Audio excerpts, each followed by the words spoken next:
nossos encontros e desencontros. Quero também colocar uma coisa. Lene é uma pessoa muito criativa. Quando eu me propus a vir com ela aqui, aí ela perguntou, que título vamos dar no nosso encontro? Aí eu falei assim, bem acadêmico, uma conversa sobre autobiografia. Aí ela virou e falou assim, vamos dar uma modernizada nisso? Aí eu falei, modernizada, aí eu falei, o pessoal hoje, na realidade, não está muito assim, todo mundo hoje fala de selfie. Autobiografia é uma selfie. Aí eu achei legal, eu achei muito interessante. Então, por isso, o nosso encontro, né, chama-se selfie. 2 pontos. Uma conversa sobre autobiografia. Ok? Muito obrigado pelo título, Lene.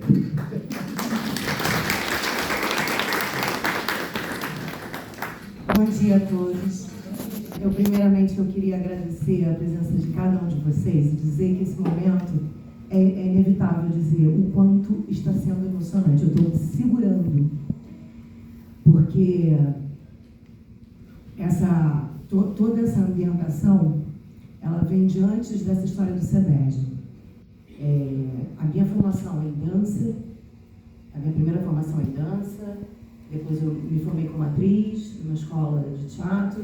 Durante a minha formação de dança, eu tive um problema com a matemática. Na verdade, antes da minha formação de dança, eu tive um problema com matemática a minha vida inteira. Então, quando eu cheguei no ensino médio, no 3º ano, eu também estava me formando na dança, de certa forma, e eu fui devendo a matéria, e eu fui embora. Eu nunca mais voltei. E eu não concluí meu ensino médio. E vivi minha vida inteira. Aí, quando eu estava lá eu fui para 3 Rios, voltei... eu fui para 3 Rios, e aí eu tive a oportunidade de trabalhar com escolas, através de um projeto de cinema. E aí eu conheci a diretora de uma escola, de um EJA, que muito respeitosamente, porque a gente trabalhava juntas, ela descobriu que eu não tinha ensino médio e ela foi muito delicada comigo e me seduziu a terminar o ensino médio na escola dela, né? E além da matemática, eu precisava fazer filosofia, sociologia, porque na minha época não tinha na grade, mas eu tinha que cumprir. Aí eu saí de 3 Rios em 2010, 2011, eu me formei em ensino médio. E aí eu voltei para o Rio, e aí uma amiga minha me chamou para uma conversa. Eu estava passando por uma situação pessoal na minha vida, eu estava muito obesa, doente, enfim, eu já tinha minha vida pessoal. Aí ela me chamou para uma conversa, para um café, e ela tinha uma proposta de trabalho incrível. Era para dar aula de teatro e corpo numa escola de formação de nível técnico na Barra, particular, que pagava bem pra caramba, que, né, a gente foi para comemorar com esse café. E aí, no meio da conversa, ela descobriu que eu não tinha ensino superior. E ela ficou tão irritada comigo, de perder tempo comigo ali. Falei, como é que você não me disse isso antes? Não era nem para a gente estar conversando sobre isso. E ela ficou muito irritada comigo, eu fiquei muito decepcionada, porque ela tinha certeza absoluta que eu já era uma pessoa que não tinha até mestrado. E ela estava conversando comigo, e eu saí dali muito chateada, conversando com uma amiga, e a minha amiga virou para mim e falou assim, vamos fazer um doutorado. Eu tinha acabado de estudar o ensino médio, né? Não tinha nem faculdade. E aí ela falou, então, vamos fazer um doutorado. Essa foi a Isabel, a quem eu dedico esse livro, inclusive, que pegou na minha mão e nunca mais soltou. Durante 8 anos. Foi o tempo que eu passei nessa faculdade. Por quê? Eu fiz o vestibular do CEDERJ e eu morava em Nova Iguaçu. Eu podia ter ido para Nova Iguaçu, mas a história da minha família está aqui. O meu avô veio de Minas Gerais, foi uma das primeiras famílias a chegar em Paracambi, que tinha essa estrutura, que era uma fábrica de tecidos, e o meu avô veio para ser o chefe do almoxarifado dessa fábrica. Morava aqui na Avenida dos Operários, onde agora é um restaurante lá embaixo, a casa dos meus bisavós. E ele tinha uma banda de jazz. Ele tocava aqui os bailes na década de 40, 50, no cassino. Anos depois, com 18 anos, formada em dança, eu recebi o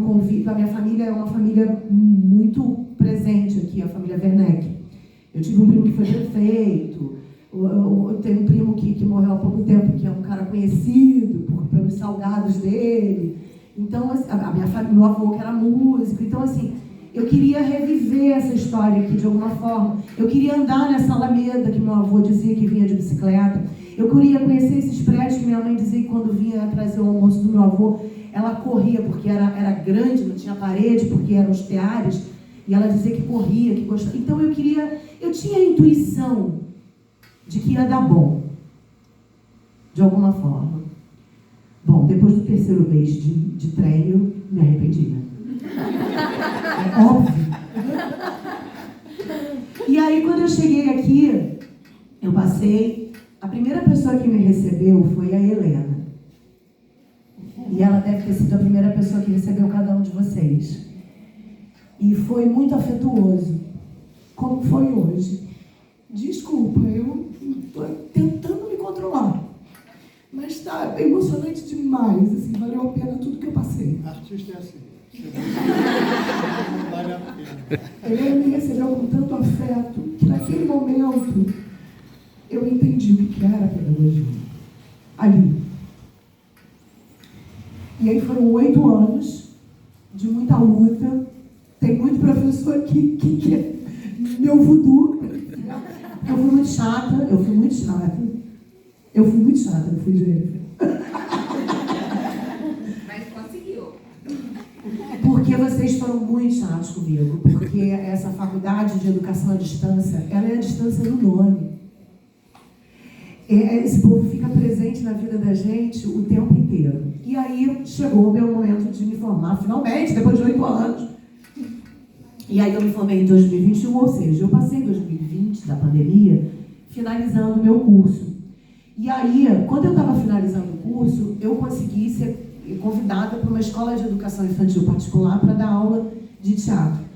Essa moça, dona dessa escola, ela trabalhou comigo nesse projeto de cinema que me levou lá para Três Rios, né? Que eu fui fazer esse EJA. Ela me conheceu nessa época, me viu, me tirou como uma pessoa muito criativa e inteligente, dizia ela, e disse que queria que eu fosse professora de arte da escola dela que ela estava assumindo naquele momento. Pois bem, começou o ano, eu fui lá, estava conhecendo os alunos, teve um intervalo para o carnaval. Quando a gente voltou, na primeira semana, no meu primeiro dia de aula, dava aula na sexta-feira, dia 13 de março, fechou o Brasil. E aí, uma semana depois, elas se ajeitaram e eu comecei a dar aula de teatro online, do berçário, aos 5º ano. Eu não sabia nem o que era Zoom. Eu mal tinha um WhatsApp. Eu tenho 51 anos, eu sou um problema com a tecnologia. Não é fácil. Apesar de ter feito ensino à distância, eu ralei muito. E aí, chegou o momento de eu me formar. E aí eu fui até a Helena, que é essa amiga que me falou. E aí eu falei assim, eu preciso de alguém que me oriente, porque eu sou muito ruim. Terceira Essa nem essa, é uma outra. É a amiga pessoal que se formou em educação depois no CEDES, na UES, ela fez uma segunda graduação. Ela trabalha com yoga na educação formal. Ela tem uma visão da questão da violência da escola, blá, blá, blá, blá. Ela foi pela yoga. Ela é uma das pessoas, ela trabalha com religião. E está agindo dentro da educação de uma maneira lindíssima, com as experiências pessoais dela.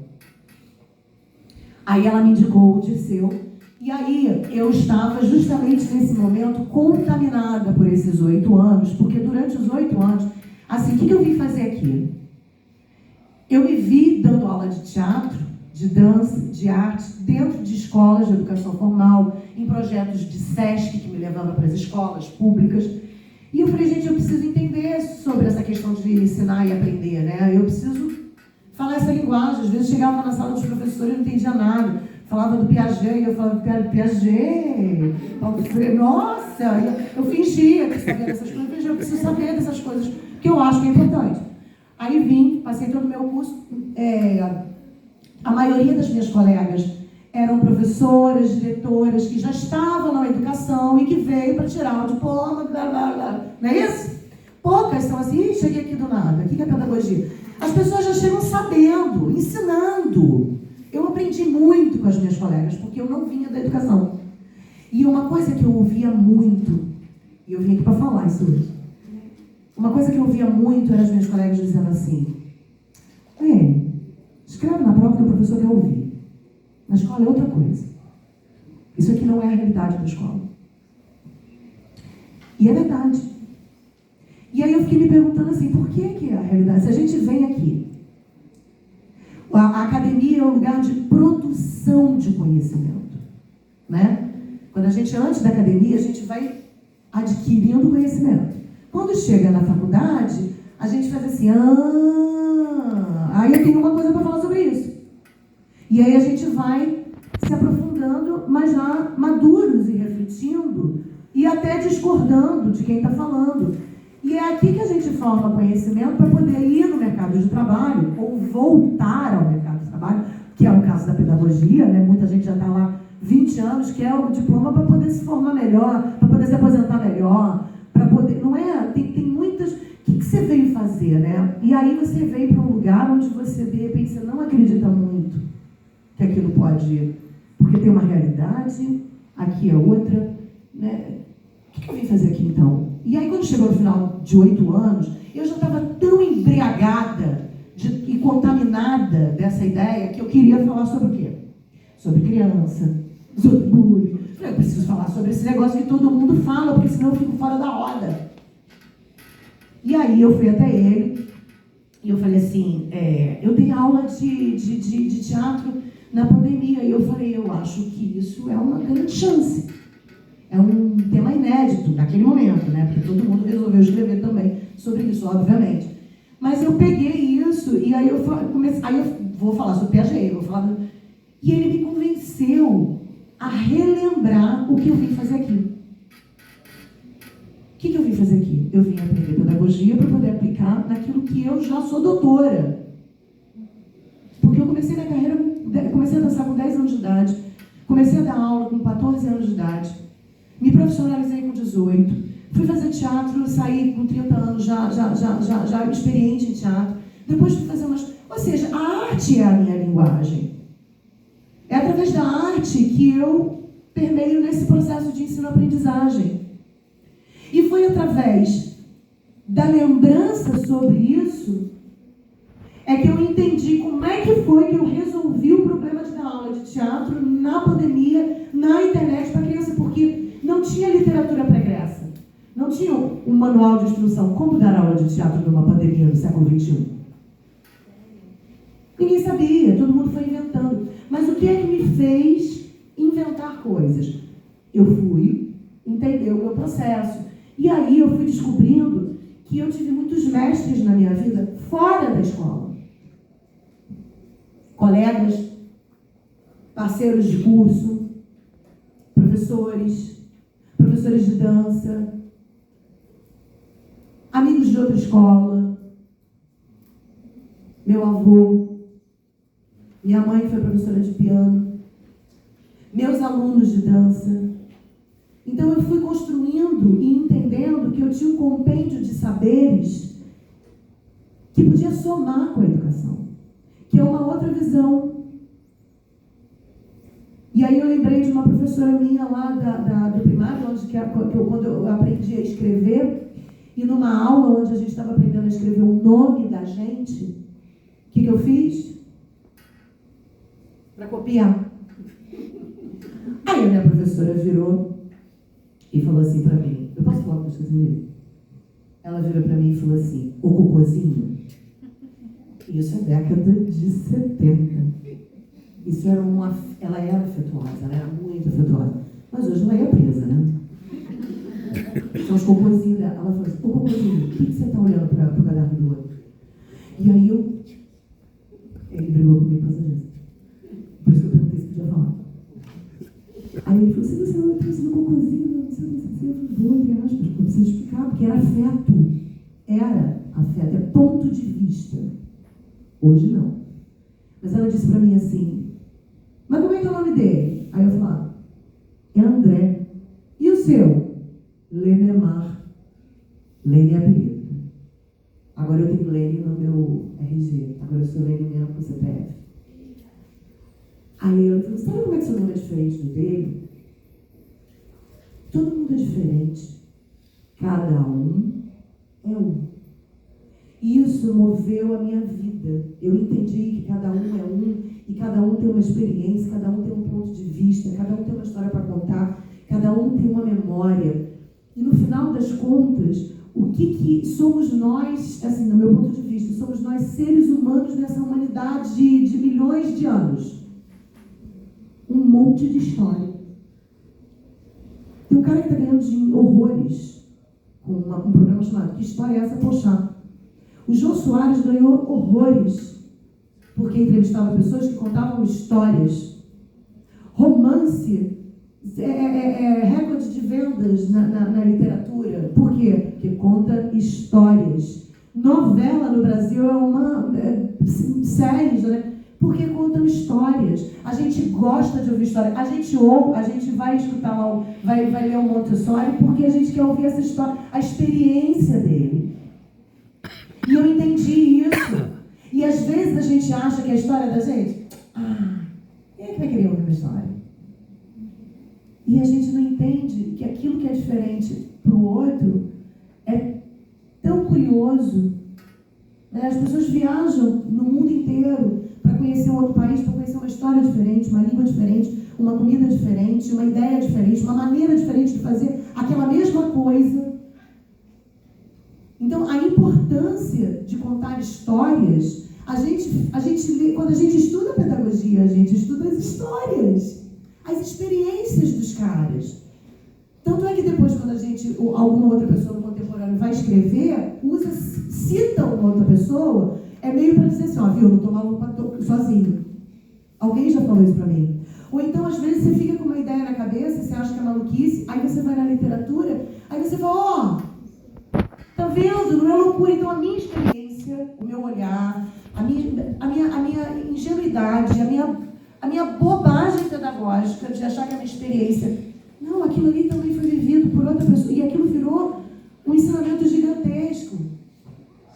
Então, escrever sobre a gente, escrever sobre o simples, não precisa, a gente fica esperando a grande história da vida, a grande ideia para ter um grande projeto, né? Eu estou falando disso e tudo. Às vezes é um grande projeto também de sala de aula. Quer fazer um grande projeto, às vezes você toma uma bobagem. Mas aquela bobagem vai afetar alguém. E é sobre afeto. Afeto não carinho, beijinho.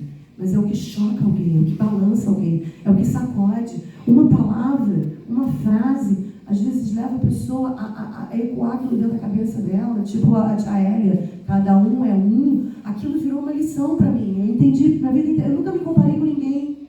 Eu sempre quis ser diferente, porque a tia Hélia me disse que cada um é um. Então eu não vou ser nunca igual a ninguém. A minha história não é igual a ninguém. Ela pode parecer, ela pode fazer referência, ela pode complementar. Sabe? Ela pode contradizer. Então, eu acho importante, inclusive, aumentar esse número de publicações. Né? O José Pacheco, que é aquele pedagogo, que eu adoro ele, da Escola da Ponte, o português, às vezes ele fala que as pessoas ficam assim perguntando para ele, como é que vocês fizeram lá? Quem vocês lá?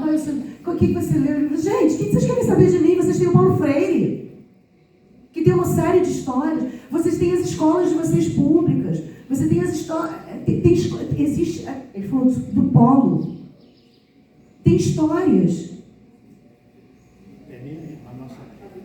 Na nossa briga. Aí, isso tudo parece fácil falando, né? Mas aí, assim, eu tive várias brigas com o Dirceu. Uma delas foi por uma questão de comunicação. Eu burra, analfabética, já da internet, né? Ele me mandava as correções naquele Word, e aí, sabe quando você... Hoje eu sei que tem aquele negocinho que você abre do lado, aí você fala... Só que quando eu abria, eu não via nada. E eu achava que estava arrasando, né? Aí Aí eu ia lá e escrevia umas coisas. Ele voltava, por que você fez isso? Eu não falei isso pra você. E eu não lembrava que ele tinha falado, eu falei, tô perdendo a memória, tive Covid. Aí, assim, depois de umas 3 visitas de vindas, é que eu descobri que tinha a Sabinha do lado. Aí eu fui explicar pra ele. Mas ele já estava. Aí eu falei assim, professor, eu não vi. Como não vi? Não vi. E eu acho que isso fez ele entender também. Eu falei assim, não é todo mundo que vê tudo. E não é todo mundo, o óbvio. Não é tão óbvio. A gente precisa. Isso é afeto. Né? É ter uma atenção, dedicar uma atenção e perceber que aqui. E muitas vezes a gente faz isso. A gente não sabe da coisa e fala, eu vou perguntar, vou ficar com vergonha, levantar o dedo e dizer, mas não é isso. E eu acho que a educação é para isso, é para a gente fazer esse vai e volta. E aí depois teve uma coisa que eu comecei a falar da minha vida. Né? Fui lá entender minha vida para falar dessa experiência lá da internet. Aí comecei a falar, eu falei, isso aqui não é sua biografia não, minha filha. Ninguém quer saber da sua vida. Aí eu comecei a falar, tem que teorizar. Tem que botar referência, né? Vamos lá na academia. Depois eu sei que depois você falou pra mim, você andou falando de mim assim, olha, ela me fez pensar, é verdade. Não precisa ser assim, pode ser mais poética. Ela que cortou isso, né? Que eu cortei pra ela. Essa mulher tá me cansando. Essa mulher tá me cansando. Eu sei de tudo, eu sei de todas as fofocas. E aí depois, eu fui começando a botar a teoria entre essa cronologia. Aí ele falou assim, tá um pouco melhor, mas aí eu achei muito chato. Porque a minha cabeça vai assim, eu lembro de um negócio, aí eu vou falar. Aí eu tô falando um negócio, eu lembro de outro. Mas eu consigo voltar, de certa forma. E aí eu fiz isso no livro. O livro é assim, você vai lá. Aí ele falou, é cansativo ler seu livro. É um saco ler seu livro. Mas, Lene, eu acho bem que nesse momento o que acontecia com você era o seguinte. Quando a gente quer escrever sobre a vida da gente, a gente acha que tem que escrever tudo. E quando a gente vai fazer uma pesquisa, a gente tem que selecionar o que é que para nós tem valor, que poderá ter valor para uma outra pessoa que venha ler o nosso trabalho. Então, muito era disso, né? Você escrevia e disse assim, Marlene, isso aqui não tem... Você vai dizer o que com isso? Isso O que você quer dizer com isso? Exatamente. Então, era muito isso, assim, essas idas e vindas estavam muito associadas a essa questão. E escrever sobre a própria vida não é escrever um diário. Isso, é um diário que você falava. Não é escrever um diário. É escrever, na realidade, um trabalho acadêmico. Um trabalho acadêmico, ele propõe que seja um momento de reflexão. Eu penso a minha vida, mas eu penso a minha vida também com teóricos. Eu penso com gente que falou coisas e que tem a ver comigo. Então, para te basear, né? Exato. É necessário que a gente, num trabalho final de curso, seja um texto que eu vou escrever para publicação, seja um livro, uma monografia, né, um artigo, ele tem que ter a relação, né? A academia pede isso, exige isso. Mas ao longo do curso, dos 4 anos que vocês estão passando aqui, né, vocês têm contato com vários teóricos, né, com vários textos de teóricos. Esses textos são importantes para fundamentar aquilo que vocês vão querer escrever, que vão querer seguir. Então, muito tinha disso. Não, isso não é um diário, isso é um trabalho acadêmico. O que selecionar, eu quero contar tudo. Não pode contar tudo, né? Tem que ser de coisa. Tem que guardar para... Ele falava assim, guarda para o mestrado. Tem muita coisa, não tem guarda para o mestrado. Vai ter uma conversa, senão não falando. Era uma conversa. Era uma conversa. Eu vou te cortando o tempo possível e falando com você. Sim, senhor. Ele está me orientando até hoje, vocês viram, né? É assim. Aí eu sei que no final das contas eu termino, inclusive, é muito interessante porque eu termino meu livro dizendo que isso me estimulou a escrever mais e saber mais, né? Esse tanto de coisas que eu queria escrever, eu digo de alguma forma que eu vou continuar escrevendo, né? E me contradizendo até. E aí no final eu escrevo assim, mestrado o nome disso, né? Eu termino meu livro dizendo isso, é mestrado o nome disso. E o que eu fiz? Eu escrevi sobre a minha experiência como ensinante aprendente, que é um termo que ele cunhou e que eu uso na minha vida. Ensinante, aprendente, ensinante, uma palavra só. vai e volta, né? Porque Quem ensina aprende, né? Tem uma frase, minha mãe falava isso quando eu era mais nova, quem ensina aprende 2 vezes, né? Então, quando a gente está falando, a gente vai se ouvindo e vai refletindo sobre aquilo e vai percebendo. A pergunta do aluno, na realidade, a pergunta do aluno faz com que você pense uma coisa que você antes não tinha pensado. Porque quando você fala, eu me lembro quando eu era garoto, a minha professora de geografia dizia assim, a planície amazônica, então eu imaginava que a planície amazônica fosse como essa mesa aqui. Assim, ó, de fórmica, era igualzinha a mesa de fórmica da cozinha da minha casa, né, da minha mãe. Então era lisinho. O dia que eu cheguei na planície amazônica, que eu fui à Amazônia, eu vi que tinha morro, eu vi que tinha rio, que tinha cachoeira, eu falei, meu Deus, a floresta amazônica, a planície amazônica, me enganaram. Ou seja, qual é a representação que a gente cria quando está falando alguma coisa para alguém? Já não está na cabeça do outro. Eu era uma criança. Aí, muitos anos depois, você usa isso como um exemplo, né? Que a gente não sabe o que o outro está entendendo do que a gente está falando. Ele está vendo através das suas representações. E eu vi que a planície amazônica, então é importante, quando o aluno fala assim, não, professor, é lisa assim que nem essa mesa, aí eu vou me tocar e vou dizer, não. Aí ele me ensina como professor. Ele me ensina, ele é um aprendiz, mas ele como aprendiz está me ensinando a ser professor. Eu digo, não, apesar de aparentemente, predominantemente ela é baixo, mas tem montanhas, tem isso, tem aquilo, né? Então, essa coisa você não só ensina ou você só aprende. Você aprende, ensina e aprende no movimento em que você está tendo, que é dinâmico, que é uma ação.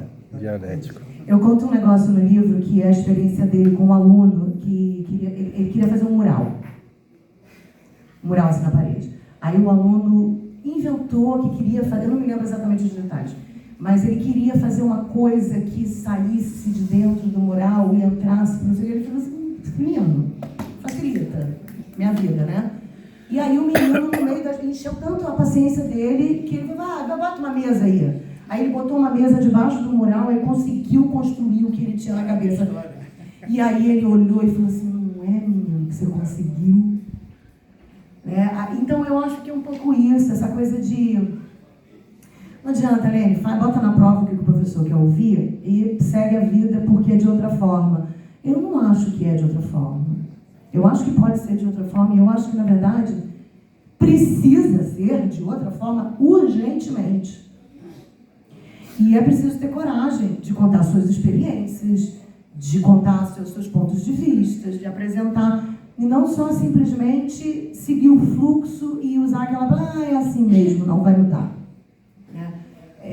Porque cada aluno, a gente aprende com o aluno também, e no mundo de hoje, que a gente está vivendo agora, são muitas informações por metro quadrado. Essa criançada, essa garotada, está dando banho na gente. Então a gente tem que aprender mesmo com eles para saber como chegar até eles e ensinar outras coisas. Ensinar não, porque eu acho que ninguém ensina nada a ninguém. A gente aprende com todo mundo, né? E a reflexão é que vai fazendo as coisas mudarem. A história do celular em sala de aula, a tecnologia, enfim. Foi tão frutífero tudo isso. Foi uma experiência tão maneira para mim escrever, porque eu só escrevia com o corpo, né? Eu danço. Eu escrevia com o corpo. Eu nunca imaginei... Aliás, eu escrevia muito mal quando eu era da escola. Eu lia muito mal, eu tinha muita insegurança, eu gaguejava. Eu não conseguia explicar uma coisa porque eu já começava a chorar e gaguejar. Eu tinha muita vergonha, eu tinha muita insegurança. Eu me achava muito incapaz de pensar qualquer coisa. Eu me achava muito incapaz de apontar meu ponto de vista. E olha só, essa pessoa faladeira que hoje, entende? Então, a educação foi me fazendo ter coragem e a arte foi me fazendo ter coragem. E a faculdade, a Isabel, que está aqui no livro, que é minha amiga, que é uma PhD, mas nunca fez uma faculdade, um mestrado, mas é uma paixão, ela tem o eros da educação, né? Ela tem uma paixão louca por estudar, por pesquisar o tempo inteiro. Eu sou assim. Se eu pudesse, eu vivi o dia inteiro estudando. E essa prática veio depois disso aqui. A Isabel disse para mim assim: a faculdade não ensina nada. A faculdade te ensina, quando você acaba, a perceber o que você sabe, organizar o teu conhecimento. Porque a gente não começa a aprender daqui. A gente começa a aprender desde sempre. Mas a faculdade é o lugar mágico onde te dão um espelho. Onde você é capaz de se reconhecer, de perceber o seu processo de aprendizagem, de perceber quem é você, no final das contas, como educador. Que talvez antes da faculdade você tinha o desejo de estar ali, naquela imagem, né? O desejo de estar ali ensinando. Mas como é que faz isso? Cadê o manual de instrução quando a gente chega aqui? Cadê? Não tem. Porque a faculdade de educação é uma faculdade que conta histórias de educadores, de aprendentes e ensinantes. E a gente vai ligando, Lé com Cré, vai fazendo associações com as experiências e a gente vai descobrindo maneiras de como a gente vai até aquela pessoa. O que não significa dizer que aquela pessoa é igual a essa pessoa. Cada um tem uma experiência, cada um é um. Eu vou descobrindo como ensinar para esse, mas para essa eu tenho que falar com outro vocabulário. O mundo dela é outro universo. Então, escrever, participar, dividir, compartilhar como é que você resolveu aquele problema daquele aluno, abre porta para 1 milhão de outros educadores a resolver problemas parecidos, da mesma urgência, em outros lugares. Não copiando, mas se atentando sobre uma coisa que, eu não tinha pensado sobre isso, sobre esse ponto de vista. Fala sobre a história da sua vida, por favor. Aí ela falou isso, que não podia. Tá. Ela falou que a faculdade não ensinava nada do que a gente não sabe. Ela ensina a gente a entender o que a gente sabe, a refletir, e isso é importante, por isso que a gente constrói conhecimento aqui. Bom, Lene chegou com uma história dessa amiga me dizendo o seguinte, que a faculdade era só para ela ter o canudo porque ela já era professora. E eu disse para Lene que eu não concordava com isso.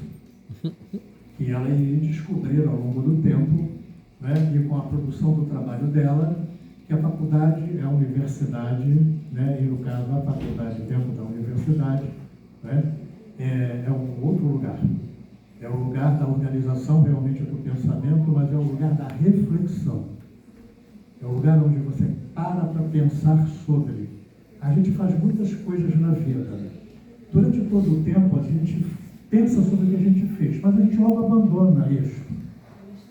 A universidade e dentro dela as faculdades e a área de pesquisa nas faculdades, que é o que nos interessa aqui, é a pesquisa, né?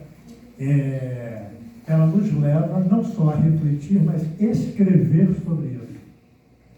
Que é diferente de eu refletir sobre uma coisa e abandonar ela. Mas quando eu escrevo, eu dou uma chancela a isso. Eu produzo um conhecimento, eu produzo um saber. E organiza a ideia do próprio conhecimento. Sim, claro. E esse saber, né, produzido, ele servirá para alguém, para algumas pessoas, talvez para outras não. Mas ao ter contato com a pesquisa, com a produção acadêmica, isso aqui é uma produção acadêmica, o livro produzido pela Lene a partir da monografia que ela fez, que foi uma reflexão sobre o trabalho dela, não só o trabalho, sobre a vida dela como um todo, né? Porque aqui tem histórias que vão desde as várias experiências que ela teve trabalhando em várias unidades do SESC, né? Até num determinado momento da vida pessoal, onde a coisa ficou muito difícil, vender amendoim na praça. Não, bolo. Vender bolo na praça. Fiz estatuísmo também. Isso, fez estatuísmo, aquelas pessoas que ficam paradas assim, para poder ganhar dinheiro em determinados momentos da vida. Então a vida, nossa vida, ela é repleta de coisas. Então, saber dessas histórias é importante. Ao mesmo tempo que estava em algumas frentes, estavam em outras, porque, né, o velho Marx já nos ensinou, nós precisamos sobreviver. Nós precisamos comer e nos abrigar, que são necessidades básicas do ser humano. Então, a gente tem que se virar, mesmo vendendo bolo na praça, mesmo fazendo estátua, né, para poder ganhar algum dinheiro. Né? Isto é refletir sobre essa situação, pensar sobre isso e pensar assim, onde eu estou hoje como autora, escrevendo, produzindo conhecimento, etc. e tal, olha o quanto eu andei. Eu ontem recebi alguma coisa que falava do Louis Vuitton. Não sei se vocês já receberam isso no WhatsApp. O Vuitton da Bolsa, né? Famosíssima, né? Ele foi praticamente um morador de rua. Ele se tornou, na realidade, no design da moda, principalmente na área de bolsa. Né? Então, quanta história esse sujeito não queria para contar, na realidade, para a gente, e mostrar uma pessoa que não é uma questão de sucesso. O sucesso, eu acho que o compromisso, eu acho que a universidade não é um lugar para todo mundo. O lugar para todo mundo é ser feliz. E se vira uma instituição, me tornar um professor, me formar numa universidade, isso é importante e vai fazer a minha felicidade, então, poxa, eu vou para a universidade. Eu não preciso ir para a universidade para ser feliz. O compromisso que o ser humano tem com a vida é de ser feliz. E a felicidade dele está em muitos lugares, inclusive na academia. Foi o lugar para onde nós viemos todos, nós que estamos aqui. Né? Que é um lugar maravilhoso, que é um lugar que nos leva a pensar, a refletir, a entender a sociedade, a compreender as coisas, né? A compreender as idas e vindas da vida. E escrever sobre isso, falar sobre isso, né? É tão importante quanto num laboratório de química eu descobrir uma nova solução, um novo remédio para a medicina, né? Uma nova forma de trabalhar na São muitas misturas até São muitas achar a misturas. mistura certa. E quando Lênin me disse que a amiga dela disse para ela assim, não, para você já está formada, você precisa de um canudo. Eu falei para ela, não é verdade. Não é verdade, você vai ver isso. E acho que a Lênin, ao cumprir, que ela desde o primeiro momento dizia, na medida que o trabalho dela foi tomando corpo, ela falou assim para mim, quero publicar. Eu falei, então vamos à luta. Agora, uma monografia de mais de 100 páginas é uma exceção, eu reconheço. Não precisa se escrever 100 páginas para se contar uma história. Mas uma história rica como a da Lênin cabe 100 páginas. Isso é quase que uma dissertação de mestrado. Um trabalho de 100 páginas. A professora Helena, que trabalha na pós-graduação lá, né, alunos com 80, né, fazendo mestrado, na realidade. O trabalho da Lênin teve 100 páginas. Né? Então, um trabalho grande, reflexivo, com muitas imagens também. Eu falei, Lênin, precisamos das imagens disso que você está dizendo. A imagem é uma prova, na realidade, real, que justifica o que você essa história que você está contando. O autor fulano de tal, ele pode contribuir para mostrar a importância disso aqui. Você tem que botar ele aí. O teórico não está aí apenas porque você tem que botar um teórico no seu trabalho. Você tem que seguir as regras da BNT, na realidade, aqui. Então, se a gente não sabe, vamos fazer. Marcelo provavelmente quebrou a cabeça junto com você para poder... Não, eu tenho uma coisa para falar sobre isso. E aí, né, em princípio, é tudo isso. A regra da BNT é isso, assim, é um formato que todo mundo tem que seguir. Então, não tem como fugir disso, na realidade. Né? Agora, eu queria também deixar eles fazerem perguntas para a gente, né? Seria bom. Eu quero só terminar dizendo que, assim, quando faltava 5 horas, eu acho, ou meia hora para eu entregar meu TCC, ele estava me ajudando com essa coisa da regra da BNT e eu disse assim, não quero mais, não vou mandar. E sentei. Aí ficou todo mundo maluco, enteada, ele falou, aí, porque é muito difícil mesmo, não é fácil, as indas e vindas, né? E eu quero dizer que eu comecei escrevendo com o corpo, achando que eu não tinha nem ensino médio, fui parar na faculdade, achando que a distância eu ia que posso, né? É o que dá para hoje. E foi uma das melhores experiências que eu tive na minha vida. Esse polo, inclusive, é especial.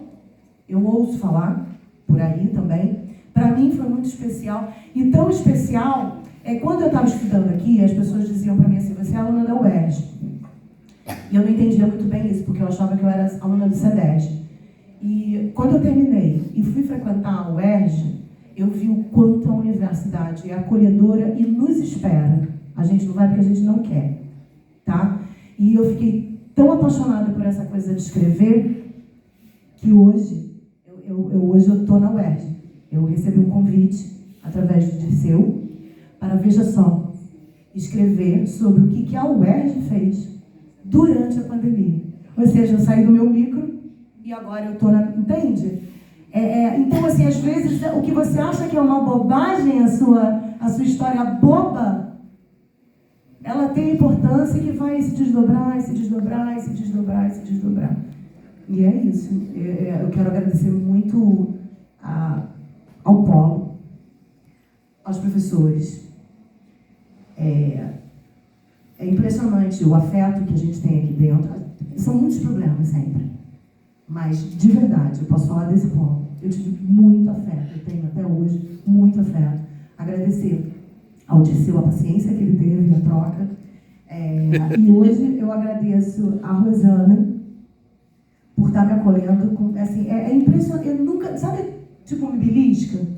Você nunca imagina que você sonha em estar num lugar e você está lá naquele lugar. Por quê? Porque você construiu, você acredita e vai construindo pedrinha por pedrinha. É só isso. Não tem outra receita. Eu não sou especial. Eu escrevi a minha história. Pode ter gente que não é artista, que não tem história de arte, mas tem outras histórias na vida. Tem essas 3 outras alunas que são desse polo. Quantas outras existem por aí? Então, assim, eu não sou um caso esporádico, maravilhosa, incrível. Não, eu sou só uma aluna que, da mesma forma, teve um monte de problema como todo mundo. E o seu problema pode ser uma grande história.